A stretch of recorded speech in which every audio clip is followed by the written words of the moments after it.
Bien, hermanos, nuevamente feliz sábado, ¿verdad? Para los que lo continúan llegando. En esta mañana tenemos un panel interesante en el cual analizaremos 3 pasajes controversiales de la Biblia en el tema del estado de los muertos. Y a continuación les presento a mis panelistas. Tengo a Limari Agosto, Marisol Viera y Aidalis Otero. Bien, comenzamos.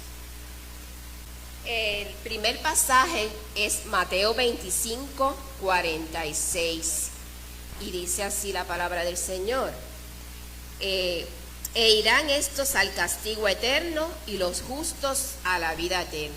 Esto es cuando se da, hablando aquí del juicio de las naciones. Y estos que irán al castigo eterno, pues sabemos que, ¿verdad? Hay 2 bandos, los que no y los que sí, ¿verdad? Los que no se salvan, pues irán al castigo eterno y los justos a la vida eterna. Entonces, nuestra pregunta es, para la primera panelista, Limaris, ¿no dice este pasaje que los impíos arderán para siempre en el infierno? Es un tema controversial, como habías dicho, y delicado, y aparenta ser que lo que lee la palabra de Dios es eso, ¿verdad? Que arderán en el fuego eterno. Pero antes de entrar un poquito en esa explicación, me gustaría echar un poco de fundamento sobre este asunto. Y si vamos a Génesis 2:7, me gusta mucho esta palabra de Dios, dice de la siguiente manera: entonces Dios, el Señor, en el momento de la creación, modeló al hombre del polvo de la tierra, ingrediente 1, sopló en su nariz aliento de vida, ingrediente número 2, y el hombre llegó a ser un ser viviente o un alma viviente. Hermanos, lo importante que entendamos es que no tenemos un alma viviente, sino que somos un alma viviente, en donde los ingredientes no pueden subsistir por separado.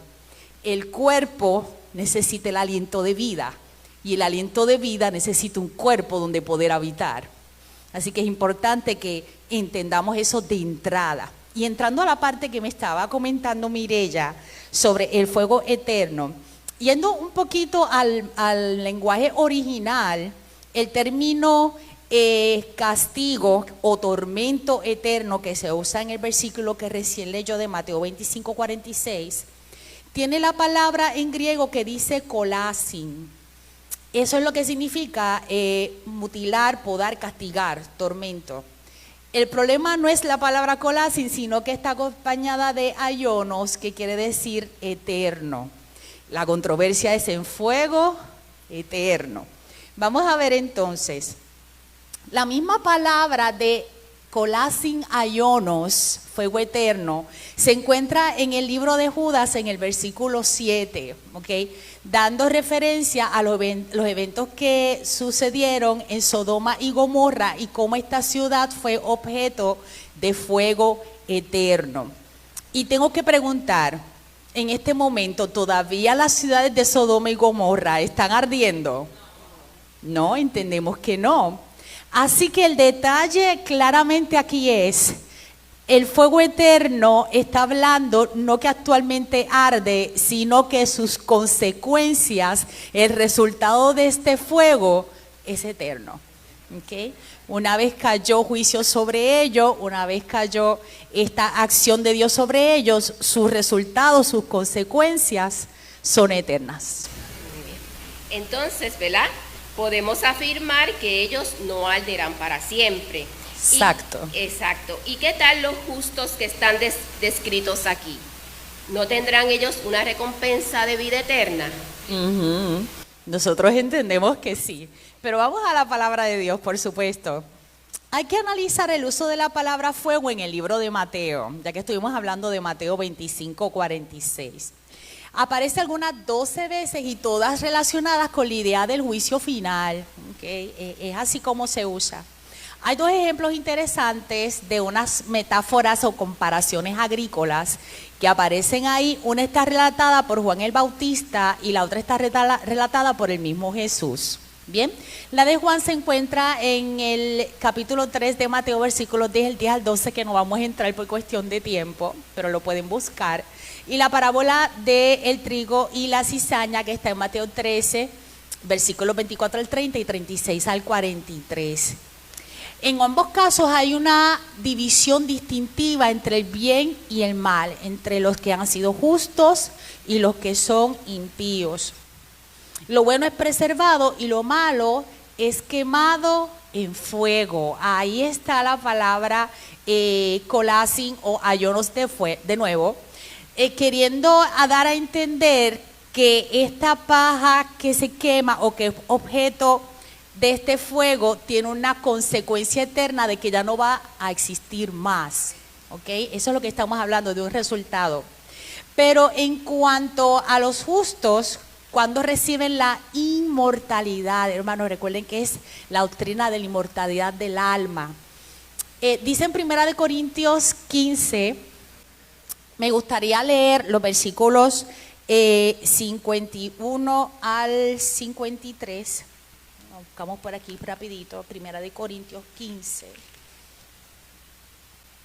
Está hablando Pablo y le dice lo siguiente: he aquí os digo un misterio, no todos dormiremos, pero todos seremos transformados en un momento, en un abrir y cerrar de ojos, a la final trompeta, porque se tocará la trompeta y los muertos serán resucitados incorruptibles y nosotros seremos transformados, porque es necesario que esto corruptible se vista de incorrupción y esto mortal se vista de inmortalidad. O sea, el momento en que al ser humano, al alma viviente, se le otorga la inmortalidad es en el momento de su segunda venida, no es antes, ni es algo que venga en el paquete con nosotros. Así que en conclusión, la inmortalidad no es algo que el ser humano tiene, sino la recompensa de Dios a quienes creen en Él en el día final. Amén. ¿Verdad? Está bien explicado y así podemos aclarar dudas de este tema. Ahora vamos, muchas gracias a Limari, ¿verdad?, por la respuesta. Y ahora vamos al segundo texto. Dice: pero ¿qué nos pueden decir del incidente que protagonizó Saúl y la pitonisa de Endor? ¿No demuestra eso que los muertos están conscientes en algún lugar y que podemos comunicarnos con ellos? Buenos días, hermanos. La idea de que la pitonisa, ¿verdad?, pudo traer, o podríamos decir hoy en día la espiritista, ¿verdad?, pudo traer el espíritu de Samuel para que hablara con Saúl, pues es la idea más popular que hoy en día todos creen, ¿verdad? Todos creen que la persona muere. Cuando vamos a un entierro ocurre eso. Muchas veces dicen: ahora está con el Señor allá, ¿verdad? Y otros...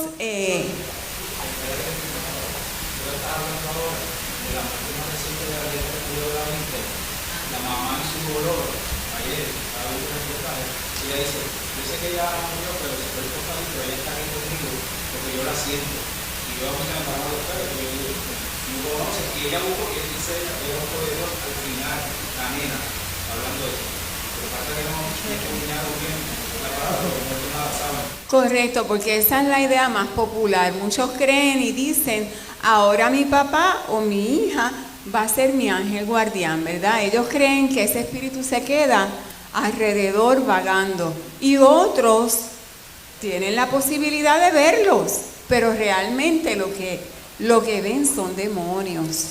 Esta idea de regresar el espíritu del profeta Saúl es completamente falsa. ¿Y cómo vamos a probar eso? Pues tendríamos que ir a la Biblia, ¿verdad? Vamos a ir a 3 versículos, 2 de ellos nos dejan saber que el primero es Eclesiastés 9:5, dice: porque los que viven saben que han de morir, pero los muertos nada saben, no tienen más paga, porque su memoria está puesta en el olvido. Y el segundo verso está en Eclesiastés 12:7, que dice, como muy bien dijo mi hermana aquí, que Jesús nos hizo ¿de dónde? Del polvo de la tierra. Lo vimos en Génesis 2. Pues entonces, aquí refiriéndose a ese polvo que somos nosotros, Eclesiastés 12:7 dice, y el polvo vuelve a la tierra como era, y el espíritu vuelve a Dios que lo dio. O sea que nosotros, nuestro espíritu no nos pertenece. Una vez nosotros morimos, ese espíritu vuelve a Dios que lo dio. Y cuando Jesús venga, como dijo nuestra hermana Isabel, los muertos en Cristo resucitarán. Primero porque el Padre enviará cada espíritu, ¿verdad? Entonces, con relación a consultar los muertos, esto es abominación a Dios, hermanos, como también el sacrificar los hijos y la hechicería y todo lo que tiene que ver con astrología, magia, metafísica, todo eso. Y esto se encuentra en Deuteronomio 18, del 9 al 13, que dice así: cuando entres a la tierra que Jehová tu Dios te da, no aprenderás a hacer según las abominaciones de aquellas naciones.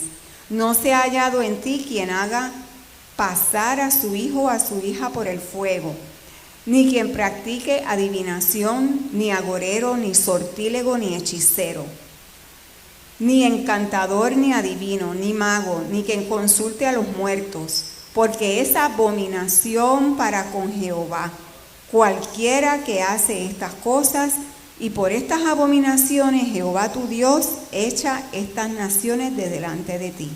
Y nos dice, perfecto serás delante de Jehová tu Dios. Amén. Muy bien, entonces, ¿con quién habló Saúl en aquella ocasión? ¿Cuál es la explicación bíblica de lo sucedido, ¿verdad? Para lo sucedido en esa situación. Esa es la historia de Samuel en 1 Samuel 28, cuando Samuel consultó a la pitonisa en Endor. ¿Con quién habló Saúl? Bueno, podemos entonces deducir primero que todo, ¿verdad? Quería decir que Samuel había hablado primero con Dios, porque una vez Saúl había hablado primero con Dios, porque una vez Saúl muere, que era el representante de Dios y el que hablaba con Saúl y le daba sus mensajes, ¿verdad?, de parte de Dios, Saúl sentía un vacío espiritual cuando Samuel muere. Entonces, él primero va a Dios y ora a Dios para que entonces Dios de alguna manera le presente a Saúl o le hable él mismo, pero hubo ¿qué? Silencio.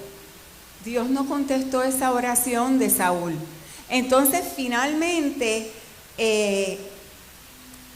va donde la pitonisa, donde el espiritista, y le dice que quiere que por favor haga que venga el espíritu de Samuel, del profeta Samuel, para hablar con él. Y la pregunta es, ¿con quién entonces habló Saúl? Pues con el mismo que habló Eva, ¿verdad? Vamos a ir a la palabra. Con el mismo que habló Eva en el principio de la creación. En el principio de la creación habían solamente dos seres humanos, Adán y Eva. Pero se relata en el capítulo 2 que Dios hablaba con Adán. Todavía Eva no había sido creada. Y cuando Dios le dijo a Adán en el capítulo 2, le dijo, de todo árbol podrás comer, mas del árbol de la ciencia del bien y del mal no comerás, porque el día que de él comieres, morirás. Entonces, ¿qué ocurre? En el capítulo 3, la serpiente fue el medium, ¿verdad? Lo que le decimos el espiritista. Fue el medio por el cual Satanás se levanta. Y va y le dice a Eva, sabe Dios que si comes de este árbol serás como Dios, y le engaña. Entonces, ¿qué ocurre? ¿Quién habló a través de esa serpiente a Eva? Satanás. Pues podemos deducir que de la misma manera que Satanás contradijo la palabra de Jehová en el principio de la creación, también contradijo la palabra que Jehová le había enseñado a su pueblo, de no consultar los muertos. Y entonces el que se apareció a hablar con Saúl fue Satanás o uno de sus demonios. Así que si oyes una voz que te dice lo contrario de las ordenanzas y mandamientos y consejos de Dios, inmediatamente reconoce que no es la voz de Dios quien te habla. La sierva de Dios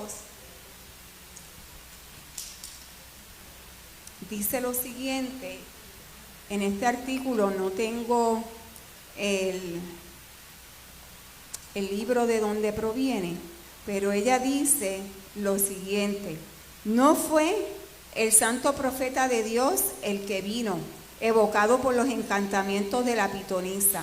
Samuel no estuvo presente en aquella guarida de espíritus malos. Aquella aparición sobrenatural fue producida solamente por el poder de Satanás.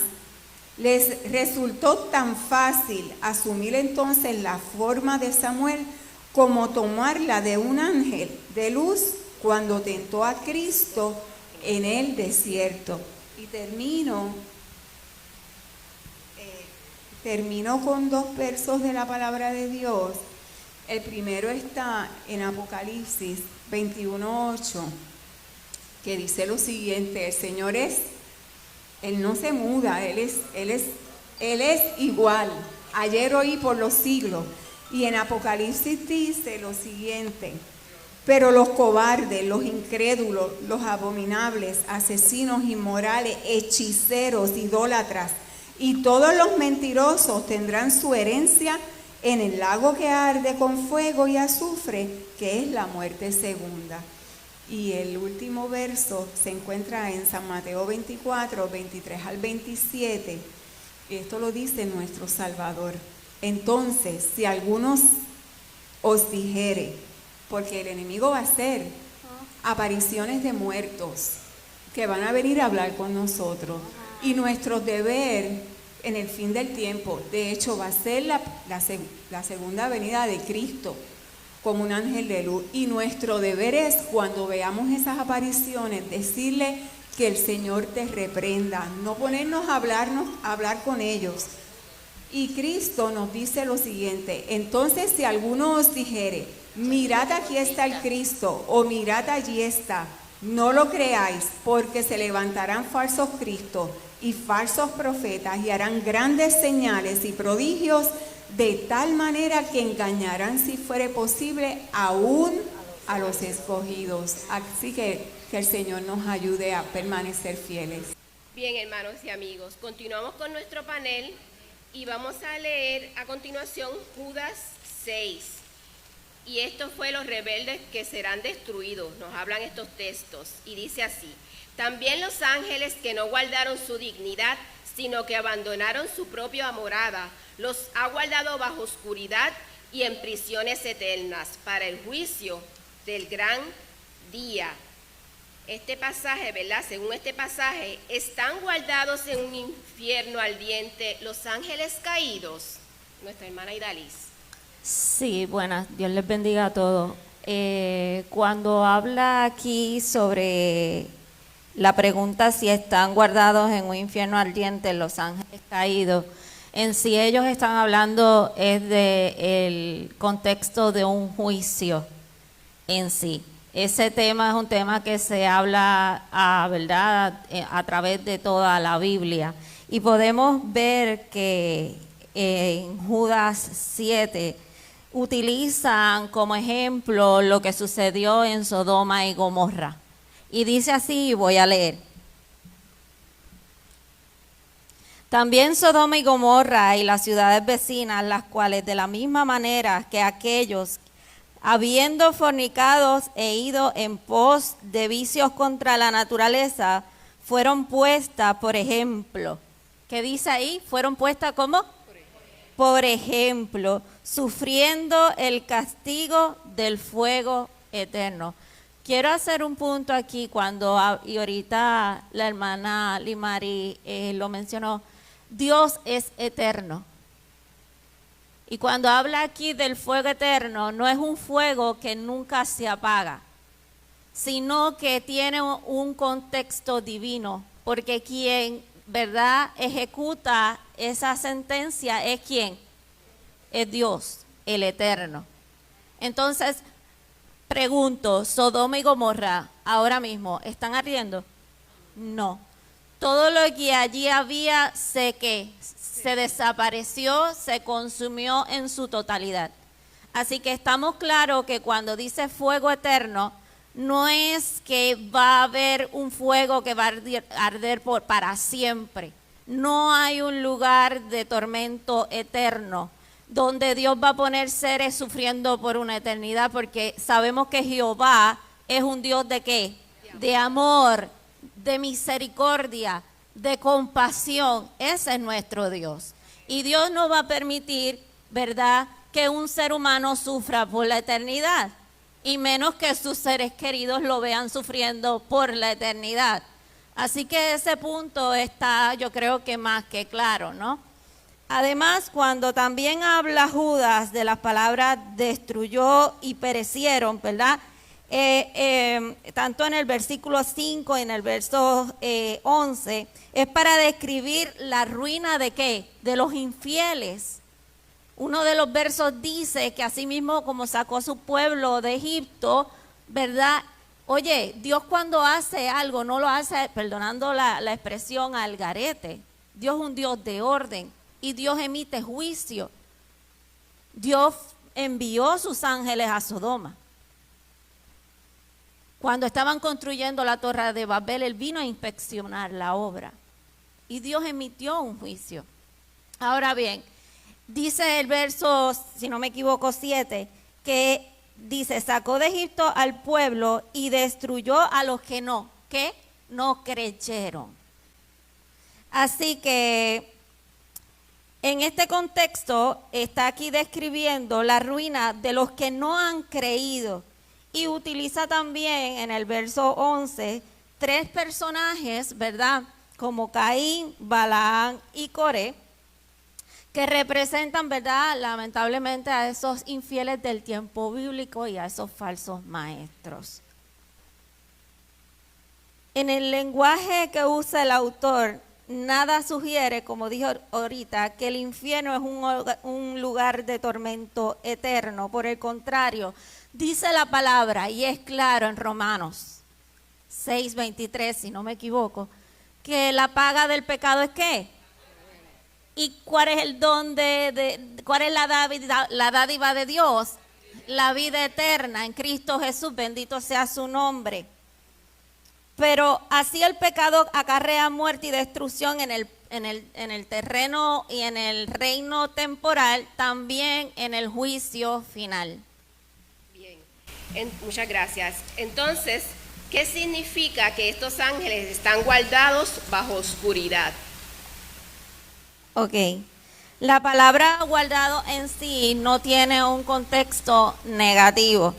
El mismo Pablo en Hechos 25, 21, cuando él pidió que se le reservara, en otras palabras, que se le guardase tuviese en custodia, hasta que fuese presentado ante el César, no fue una palabra negativa. Al igual que también podemos ver en Primera de Pedro 1:4, Dios tiene reservada una herencia incorruptible para todos los creyentes. Así que este término simple hace referencia a algo que se deja stand-by. ¿Para qué? Para hacer una referencia futura, ¿verdad? Un uso futuro. Sobre el término oscuridad o tiniebla es frecuentemente utilizado para referirse a esos lugares donde la presencia de Dios no está. Proverbios 4:19, lo puse por aquí para resumirlo. Dice que el camino de los impíos es como la oscuridad, y ellos realmente no saben qué, a donde tropieza.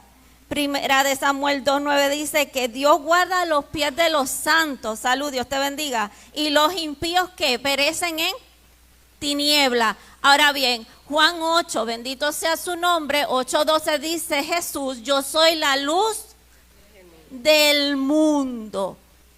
Así que eso es algo, ¿verdad?, que quiero dejar claro. Él es la luz del mundo y el que está con Dios no está, ¿qué? No estará en tiniebla. Bendito sea su nombre.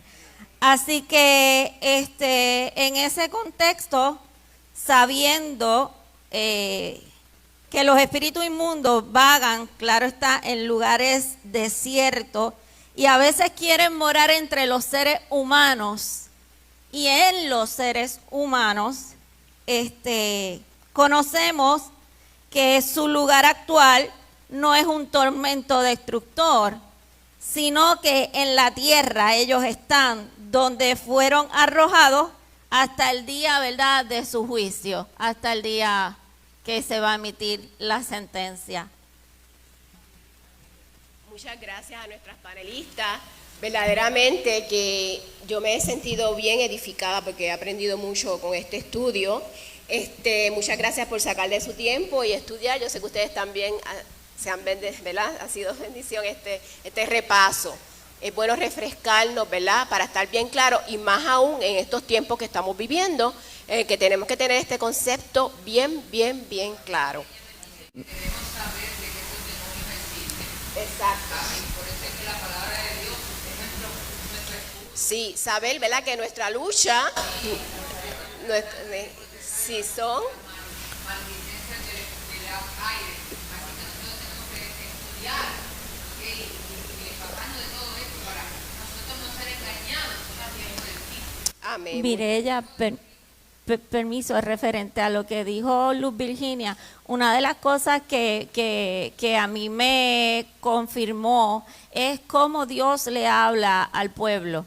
A través de número 12, Dios deja claro, esto fue cuando Aarón y la hermana de Aarón murmuraron contra Moisés, y Dios le dijo, si hay profetas en mi pueblo, yo me voy a revelar a ellos como a través de sueños y visión. Pero en el caso de Moisés, él lo hacía cara a cara. Así que Dios no habla a través de figuras, Dios no habla a través de no se manifiesta a través de ninguna imagen. Así que estudiemos la palabra de Dios, porque en estos últimos días van a aparecer cosas que parecen ser de Dios y no lo es. Así que si tú no conoces cómo Dios habla, quién es Dios, vas a ser engañado. Así que era una exhortación que quería. Muchas gracias, Idalí, Elimari, Marisol. Muchas gracias, Isabel. Bendecida, muy agradecida. Bien, hermanos, nuestro análisis de estos textos controversiales continuará en el repaso de la lección, que me van a perdonar que les tomé tiempo. Pero motivamos a la iglesia a hacer de estudio de su palabra, de la Biblia, que es usted saque por favor un momento en el día, pero estudie la palabra del Señor. Dios siga edificándonos en sabiduría y unidad hasta su pronto regreso. Ahora pasamos a la interesante lección de esta semana, el espiritismo desenmascarado. Así que vamos a la división de clases y vamos, ¿verdad?, a orar. Amado Dios y Padre nuestro, te damos gracias, Señor, por tu amor y tu misericordia. Nuevamente gracias, Señor, por tu palabra, que es vida, que nos enseña, que nos corrige y nos lleva a ti, Padre. Bendice de manera especial el estudio de la lección y que uses con poder a los maestros que van a estar en el mismo, Señor, para edificación de la iglesia. En el nombre de Jesús, amén y amén. Dios les bendiga, hermanos. Muchas gracias, Isabel. Feliz sábado para todos, Dios los bendiga grandemente. Realmente es un tema muy especial, muy profundo, lo vamos a seguir viendo ahora en el repaso de la lección. Recuerden pasar listas rapidito, recuerden sus ofrendas son importantes para el avance del Evangelio, y como nos pasamos un poquito de tiempo, vamos a tener la lección hasta las 10:45 para cubrir el material. Dios les bendiga.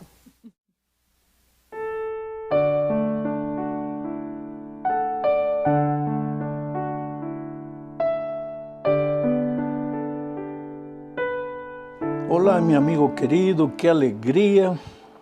No tenemos palabras realmente para agradecer a Dios por el don de la vida. A veces la vida no está corriendo como quisiéramos que fuese, pero solo el hecho de estar vivo, respirar, tener salud es motivo de gratitud. Y aun cuando estemos enfermos o pasando por un momento difícil, hay que alabar a Dios. La alabanza a Dios es el primer paso en la recuperación de cualquier problema. Bueno, vamos a la lección número 10 para el 8 de junio del año 2024. Pero antes voy a responder una pregunta de una persona que no conozco. Él escribió diciendo que él no es miembro de ninguna iglesia, no es evangélico. Sin embargo, escucha mis programas por la radio y ve los comentarios por la televisión. Y él es una persona sincera. Digo sincera por la pregunta que hizo. Dice, pastor, mi problema es mi carácter. Yo no quiero ser como soy. Yo quiero cambiar de carácter, pero no puedo. Bueno, mi amigo querido, has dado ya el primer paso. Reconocer que necesitas cambiar. Triste es cuando una persona dice, pues yo soy así como soy y nadie me cambia. Bueno, ahí no hay solución. Pero cuando tú reconoces que necesitas cambiar de carácter, ya diste el primer paso. Y seguramente lo haces porque en la familia el carácter te está creando problemas, o tal vez en el trabajo, en la vida profesional, no sé. Pero te digo una cosa, un día Juan, el apóstol Juan, llegó al Señor Jesucristo con un carácter deformado, horrible. Imagínate cómo era el carácter de este hombre para que le llamaran el hijo del trueno. Era terrible.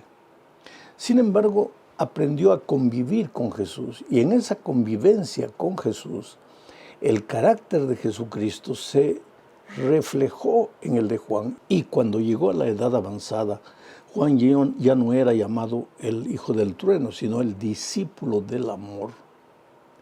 Ahora tú me vas a decir, pastor, bueno, Juan convivió con Jesús, pero yo ¿cómo puedo convivir con él? Pues de tres maneras.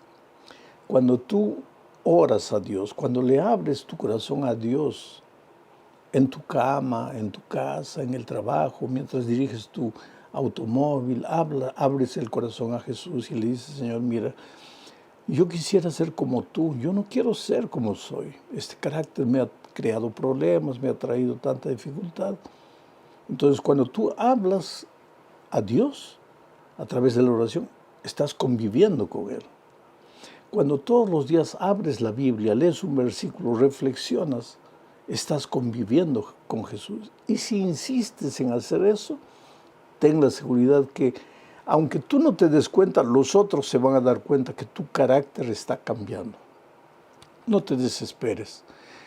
El cambio de carácter no es una obra humana. No es por causa de tu disciplina propia o tu fuerza de voluntad. Es una obra divina, pero para eso tienes que aprender a convivir con el Señor Jesús. Bueno, vamos al título de la lección de esta semana. Es el espiritismo desenmascarado. Y el propósito del estudio de esta semana es mostrar que uno de los más grandes engaños del enemigo en los últimos tiempos será hacer pensar a las personas que cuando el hombre muere, pues el espíritu sale vagando por ahí, porque la Biblia enseña todo lo contrario. La Biblia enseña que no existe un alma incorpórea, consciente. No existe lo que llamamos espíritu de los muertos. Cuando el hombre muere, su cuerpo vuelve al polvo de donde fue hecho. El soplo de vida vuelve a Dios que lo dio y ya no existe espíritu. Pero uno de los engaños terribles de los últimos días del enemigo será justamente hacer creer a las personas que cuando el hombre muere, su espíritu sale y sigue viviendo. Vamos a la primera parte del estudio, las consecuencias mortales del espiritismo. Aunque este asunto del estado de los muertos puede parecer algo sin mucho sentido, tal vez mucha gente diga, pero le están dando importancia tanto a ese asunto. No es de poca importancia, es un asunto de vida o muerte. ¿Por qué? Porque cuando el enemigo se levantó contra Dios y fue derrotado ahí en el cielo, Él vino a la tierra. Y la primera mentira, la primera seducción, el primer engaño que presentó a Eva fue justamente el hecho de que cuando tú mueres, en realidad no mueres. Y vamos a leer entonces lo que dice Génesis 3, 4 y 5. Entonces la serpiente dijo a la mujer, no moriréis, sino que sabe Dios que el día que comáis de él, del árbol, serán abiertos vuestros ojos y seréis como Dios sabiendo el bien y el mal. Esto sucedió en el jardín del Edén. El diablo se presentó a Eva disfrazado de un animal bellísimo en el Edén, que era la serpiente. Era un animal colorido, volaba de árbol en árbol. No era el animal que se arrastraba y que muchas veces provoca asco, provoca miedo. No era.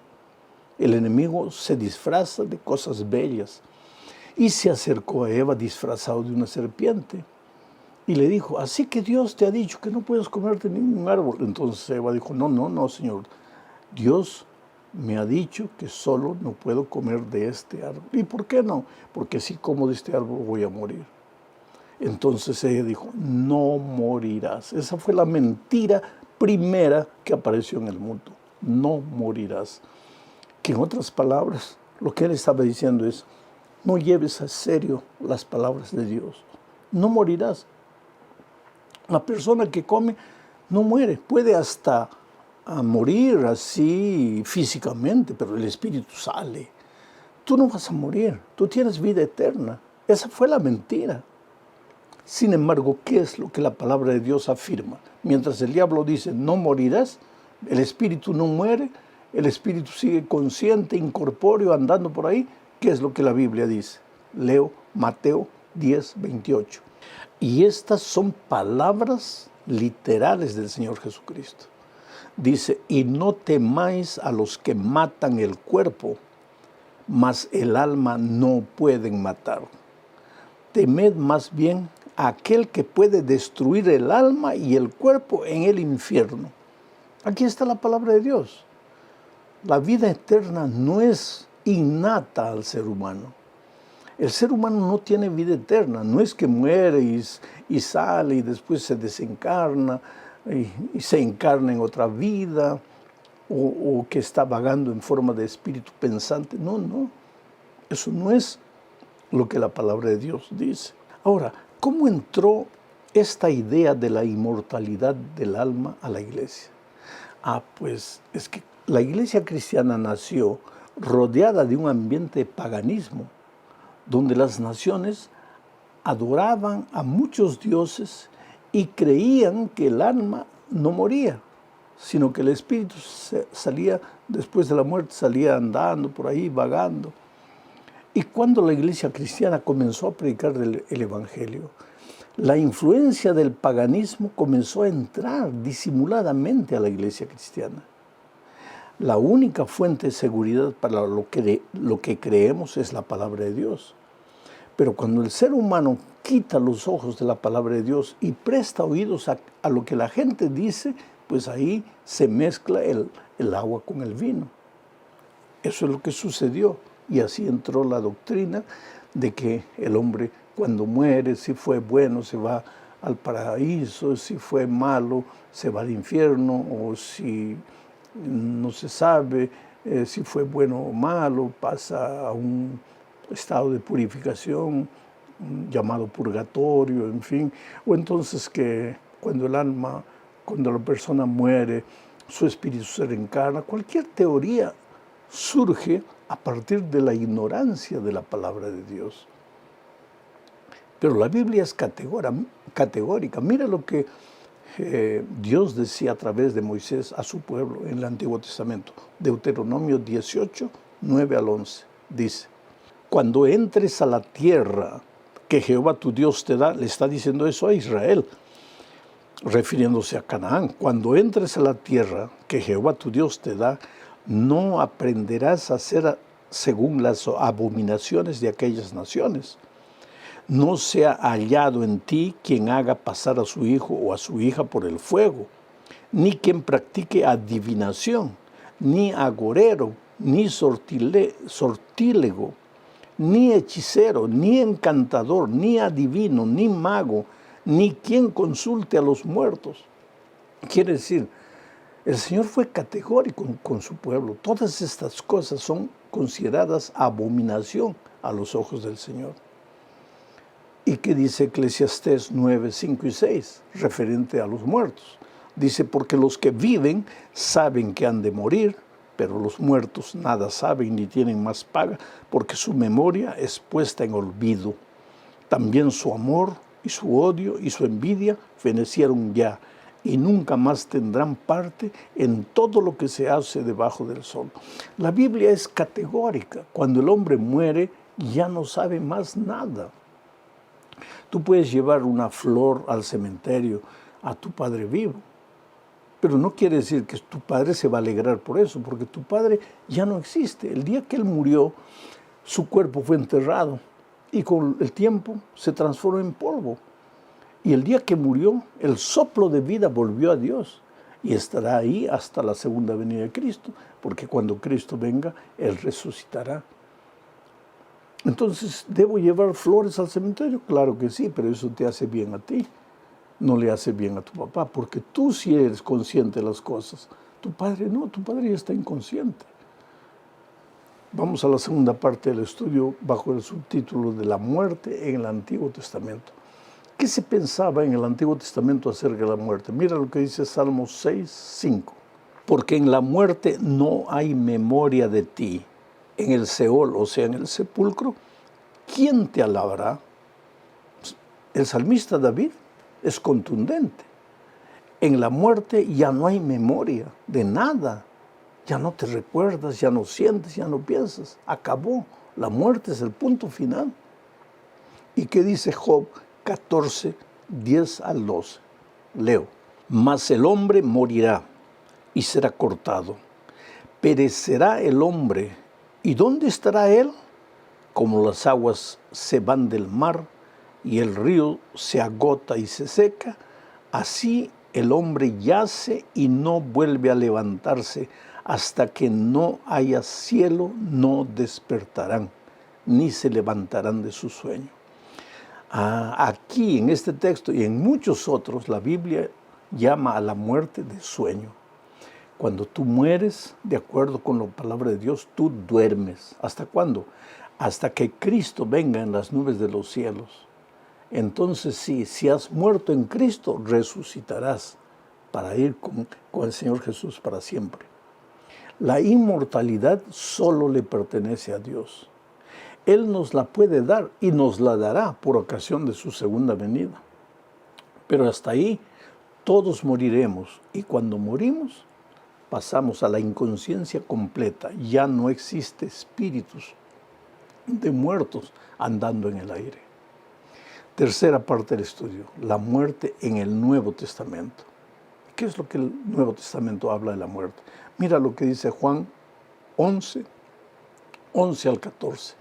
Este es un incidente de la resurrección de Lázaro. Leo, te voy a hablar un poco del contexto.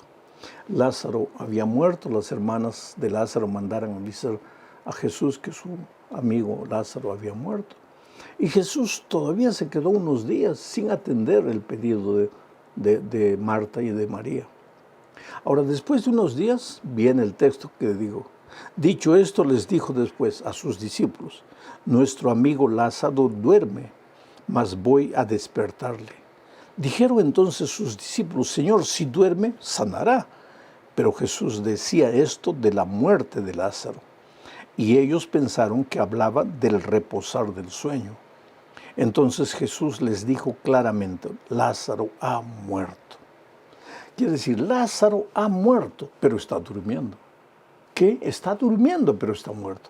Porque para los cristianos la muerte es un sueño. Es por eso que Yo siempre digo, cuando llegue la hora de morir, no tienes que desesperarte, angustiarte. Esta semana hablé con una señora que tiene 2 hijos ya grandes, adultos, un esposo bueno. Ella fue mi secretaria hace muchos años, cuando yo trabajaba en San Pablo. Una señora eficiente en su trabajo, pero está literalmente condenada a morir. Y ella llamó a mi esposa me pasó la llamada. Una serenidad en su rostro. Me dice, pastor, solo quiero que usted ore para que Dios me haga dormir en paz, porque yo sé que cuando Cristo vuelva voy a resucitar. ¡Qué esperanza! Y es que la Biblia dice que la muerte física en esta tierra, esa es solamente un sueño. Leo primero a los Corintios 15, 51 al 54. Mira, he aquí os digo un misterio. No todos dormiremos, pero todos seremos transformados. En un momento, en un abrir y cerrar de ojos, a la final trompeta, porque se tocará la trompeta y los muertos serán resucitados incorruptibles y nosotros seremos transformados, porque es necesario que esto corruptible se vista de incorrupción y esto mortal se vista de inmortalidad. Y cuando esto corruptible se haya vestido de incorrupción y esto mortal se haya vestido de inmortalidad, entonces se cumplirá la palabra que está escrita: sorbida es la muerte en victoria. Claro, cuando Cristo venga y la trompeta suene, todos los que han muerto en Cristo resucitarán para encontrarse con Jesús. Digo, todos los que han muerto en Cristo. Ahora, si tú no has aceptado a Jesús, si tú no has vivido una vida de comunión con Cristo, entonces sí, la muerte pues es el fin de todo para ti. Y de acuerdo con Apocalipsis, tú resucitarás, pero resucitarás para volver a morir. No queremos eso para nosotros. Por eso es que Jesús tiene que ser el centro de nuestra experiencia. Leo más. Primera a los Tesalonicenses 4, 15 al 17. Estamos viendo lo que el Nuevo Testamento habla de la muerte. Dice, por lo cual os decimos que esto en palabra del Señor, que nosotros que vivimos, que habremos quedado hasta la venida del Señor, no precederemos a los que durmieron. Porque el Señor mismo, con voz de mando, con voz de arcángel y con trompeta de Dios, descenderá del cielo y los muertos en Cristo resucitarán primero. Luego nosotros, los que vivimos, los que hayamos quedado, seremos arrebatados juntamente con ellos. ¿Qué ellos? Los muertos resucitados en las nubes para recibir al Señor en el aire y así estaremos siempre con el Señor. ¡Qué promesa maravillosa! Vamos a la cuarta parte, el espiritismo en los últimos días, la primera parte. Vamos a leer Apocalipsis 16, 13 y 14. ¿Qué dice? Y vi salir de la boca del dragón y de la boca de la bestia y de la boca del falso profeta 3 espíritus inmundos a manera de ranas, pues son espíritus de demonios que hacen señales y van a los reyes de la tierra en todo el mundo para reunirlos a la batalla de aquel gran día del Dios Todopoderoso. Te explico un poco. Tenemos un gran conflicto. No vemos con nuestros ojos, pero el conflicto está ahí. De un lado, Jesucristo llamando a sus hijos. De otro lado, el enemigo de Jesús llamando también a los seres humanos para Él. Estos, los hijos de Dios, reciben la señal de Jesucristo el sábado. Y estos reciben la señal que no es del Señor Jesucristo. Uno de los instrumentos que el enemigo usa para arrastrar a su gente aquí es el espiritismo. Hacer creer a las personas que cuando el hombre muere, no muere, sino que su espíritu consciente sale andando por ahí. Y la Biblia dice que en los últimos días el espiritismo hará milagros, cosas asombrosas, cosas que nunca has visto ni has imaginado ver. Hará caer fuego del cielo, hará milagros, curaciones milagrosas, aparecerá en forma de un espíritu de muerto. El otro día un joven me dijo, pastor, yo no pensaba que los muertos, los espíritus de los muertos vivían, pero el otro día murió mi papá y él dejó mucho dinero escondido y no sabíamos dónde estaba ese dinero. Así que yo fui a una reunión espiritista y ahí invocaron el espíritu de mi padre y mi padre apareció. Yo no lo vi, pero escuché su voz, era su voz. Y le pregunté, papá, ¿dónde está el dinero? Y mi padre me dijo exactamente el lugar donde estaba el dinero. Y fuimos allá, el dinero estaba allí.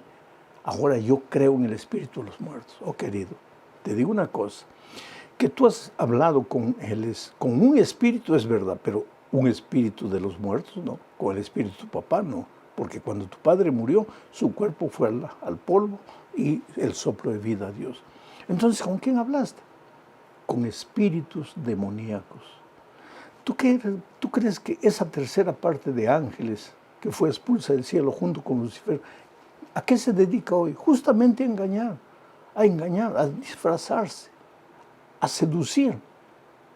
Y mucha gente se está viniendo para aquí. Pero los hijos de Dios tienen la palabra de Dios en sus manos y siguen únicamente lo que la palabra de Dios enseña. Y llegamos al fin de este estudio hablando pues del espiritismo en los últimos días. Una vez más, Tito 2:13 dice, aguardando la esperanza bienaventurada y la manifestación gloriosa de nuestro gran Dios y Salvador Jesucristo. La esperanza de la segunda venida de Cristo. Una de las cosas que el espiritismo destruye es la esperanza de la segunda venida de Cristo. Porque si el alma no muere, si el espíritu sale vagando inconsciente o puede reencarnarse y reencarnarse una y otra vez, entonces ¿para qué necesitas que Cristo vuelva? Pero para nosotros la esperanza de la vida eterna radica en el Señor Jesucristo, que nos dará vida eterna cuando vuelva por segunda vez. Por eso Tito dice que debemos aguardar la esperanza de la segunda venida de Cristo. No te dejes engañar, no te dejes seducir. Cree en la palabra de Dios. Te vas a dar cuenta que el mensaje del espiritismo está en las músicas, está en las películas, está en los libros. Es parte de la enseñanza universitaria. La pseudociencia aparece diciendo, es que cuando las personas mueren, resucitan y dicen lo que han visto, y han visto una luz allá lejos, una luz que se iba acercando, en fin. Querido, yo no digo que estuve muerto, pero estuve casi muerto. Claro que tenía funciones vitales porque todavía respiraba, pero estaba prácticamente inconsciente. Yo siempre digo, en ton de broma, yo no vi ninguna luz. Yo no vi ninguna luz. Y si hubiera muerto, tengo la seguridad que me hubiera literalmente apagado hasta el día de la venida de Cristo. Porque eso es lo que la palabra de Dios enseña. Sé fiel hasta la muerte y Jesús te dará la corona de vida eterna. Un abrazo.